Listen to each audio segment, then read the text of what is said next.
صدیوں سے بادشاہ بننے والے اس آیت، اس وظیفے اور اس تسبیح سے ضرور فیض پاتے ہیں۔ صدیوں سے جو بادشاہ بنتے ہیں، جو شہنشاہ بنتے ہیں، وہ اس وظیفے سے ضرور فیض پاتے ہیں کہ بندہ فقیر سے شہنشاہ بن گیا، بس یہی ہے۔ اور آپ کی زندگی میں، یعنی حضرت امام جعفر صادق کی زندگی میں اس کے بہت فوائد، اس کے بہت فضائل، اس کی بہت برکات اور اس کے بہت کمالات۔ پوچھا کہ اس کا فائدہ کیا ہے؟ اور میں بس فقیر سے شہنشاہ بنا دیتا، یہ اس کا فائدہ۔ اس آیت کے اندر تسخیر ہے، اس آیت میں رزق ہے، تسخیر ہے، اس آیت میں رزق ہے، اس آیت میں درازی عمر ہے، اس آیت میں نہ ختم ہونے والا ایسا نظام ہے کہ اس آیت پہ یقین کرنے والا، میرا لفظ ذرا یقین بھی یقین سے سنیے گا، یقین بھی یقین سے سنیں، اس آیت پہ یقین کرنے والا، اس آیت کو پڑھنے والا، اس آیت کو اپنی زندگی کے معمولات میں شامل کرنے والا کبھی منگتا نہیں ہو سکتا انشاءاللہ۔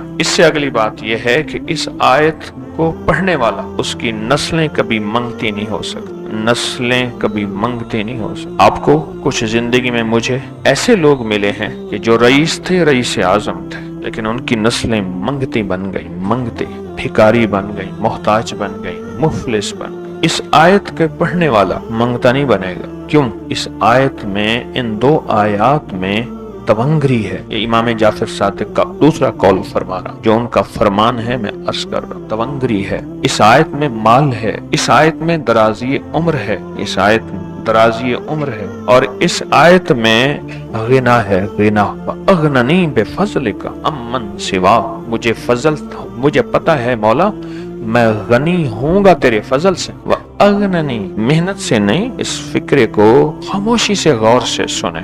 اغننی، میں غنی ہوں گا اگر تو ہوں گا تیرے فضل سے، مجھے کلمہ نصیب ہوگا اگر ہوگا تیرے فضل سے، مجھے قبر میں نکیرین کے سوال و جواب میں آسانی ہوگی اگر تو ہوگے تیرے فضل سے، اور یہاں تک کہ اگر مجھے جنت ملے گی تو تیرے فضل سے ملے گی، جنت بھی اگر ملے گی تو تیرے فضل سے ملے گی، جنت بھی ملے گی تو تیرے فضل سے ملے گی۔ اس آیت میں، یعنی ان دو آیات میں غنا ہے، غنا ہے اس آیت میں، اور اس میں ضرورتوں کا پورا ہونا ہے، حاجات کا پورا ہونا ہے، اور اس آیت میں کفایت ہے، کفایت۔ ایک بندے کا کھانا 100 میں پورا ہو جانا یہ کفایت ہے۔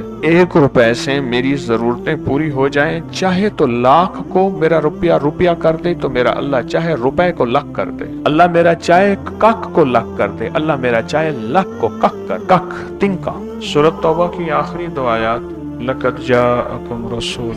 کسی نے حضرت امام جعفر صادق سے پوچھا کہ حضور یہ فرمائیں کہ سورۃ توبہ کی آخری 2 آیات کے فضائل کیا ہیں، فوائد کیا ہیں، اس کے فوائد اور فضائل کیا ہیں؟ فرمایا بس یہی ہے کہ بندہ فقیر سے شہنشاہ بن جاتا ہے، بس یہی۔